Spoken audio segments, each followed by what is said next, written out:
Next up, we'll be hearing from Marlena Cuesta from MoveUp. Marlena is streaming to us from the Dominican Republic to share with us her story around the important role that empathy plays in this new world. All right. Hello, everyone from the Dominican Republic. I'm Marlena Cuesta, the Program Director of MoveUp. I have always loved the intersection of education and entrepreneurship, and now through MoveUp, I'm able to do that every single day. So at MoveUp, we equip under-resourced populations with actionable knowledge that changes their lives. And we do that on a digital platform powered entirely by EdApp.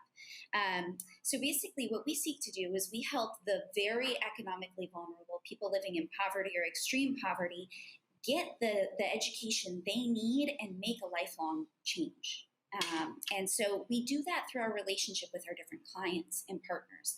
We work with microfinance institutions and nonprofit organizations, and they in turn help reach our users. They have, of course, a huge interest in helping these individuals learn important materials, whether it be personal finance, parenting skills, learning from home, etc. And so our digital learning platform, which has more than 300 lessons on EdApp, really provides them what they need to be able to make those steps moving forward. And so, thinking a little bit through our playbook, pre-COVID, we really felt like we got into the swing of things. I come from a measurement and evaluation background. And so what we did was we would go to our users. We would meet them where they were. So we would do focus groups in homes and in local communities. We would do individual surveys as well. I would literally go and sit in someone's kitchen and figure out how they work, how they live, how they learn, and what they want to learn. We would even crash medical trips around the country in clinics and talk to people while they were waiting to get served. And really then what we did was we came back to our city apartments here in Santo Domingo, and we sat down and we said, okay, what did we see? And how can we make this into a lesson that would help these individuals make a change? And so really our playbook strategy was observe, then learn and research, brainstorm, design, revise, and then teach through EdApp. And it was very high touch. Our clients often with new courses, they would go into the communities, they would sit with people, and they would show them how lessons worked. And so when COVID struck, it just all fell apart. It completely fell apart. The Dominican Republic went into a complete lockdown at the end of March. I think right when our first cases came to the country. And so what happened was there were no businesses open. There was this curfew that we had to be in our homes between 5 p.m. and 5 a.m. And if you were out after that, you would get thrown into jail. And so there was no way for our clients to get to our end users, and there was no way for us to be able to talk to those users, with the exception of through the mobile app. And so things started getting from worse to even more worse. And my husband works in a humanitarian organization as well, started getting calls from people who were starving. I still remember the day my husband heard from a woman that she had only eaten rice for the last month. And I, through my phone calls with my users and through their interaction on the app, I saw three big issues coming forth. A lot of our users are single mothers, and they were just experiencing this deep sense of loneliness. I'm all alone in the world, and now there's this crisis, and I have 5 kids at home, and I don't know what to do. We also were seeing so much misinformation get promoted. So especially in rural communities, fake news travels way faster than accurate news. And when it comes to a global pandemic, things just were getting out of hand. And so people were getting really scared. And then finally, I was starting to see our users and people that we were trying to reach moving into this fight and flight mode. And when I say fight and flight, I mean, when people don't have, for example, their basic needs met, they start getting desperate and looking to other places, right? There's this famous comic that shows a mother, and she's trying to decide if she should go out and find food for her kids that day because they're so hungry, but the police is telling everyone to stay in home because of COVID. And so it really, really started to impact our users and my team. We were carrying this really heavily. And I remember the story that really changed everything for us in our playbook was when a pastor who we're working with called me. And he lives in a community right by the large garbage dump outside of the city. And the members of his community before COVID, they're called divers. And what they do is they go into the garbage dump, they pick out stuff, and they resell it. And that's how they make their living. Well, with COVID, they closed down the garbage dump. And some members of the community were very angry about the closure, and so they caught it on fire. And so you're seeing a picture of the garbage dump on fire. The fire lasted over a month. There was no way to put it out. And I got a call from this pastor, and he wanted to know how I was doing. Which was just amazing. And I asked him how he was, and, he just frankly shared, I'm not good. People in the community have burnt plastic, like flying into their lungs and making them sick. And on top of that, we've all been on the water diet for the last week. And that's when it really just hit me. The fact that this community hadn't eaten for a week. And fortunately, through another humanitarian organization, I know we were able to get food to them for that day. But it really, really brought our users and their struggles straight into the homes of me and my team members. And we realized, wow, well, how can these individuals still want to learn. They don't necessarily have the food they need, but they still want to learn. So how can we meet them where they are in this hardship? And so with that, we threw out our playbook. And as the heavy stories continued to roll in, I realized I needed to equip my team with the operational tools that they needed to get to success. So before, we had been doing all of our lesson designing through Trello and Excel, and we actually made the switch onto Notion.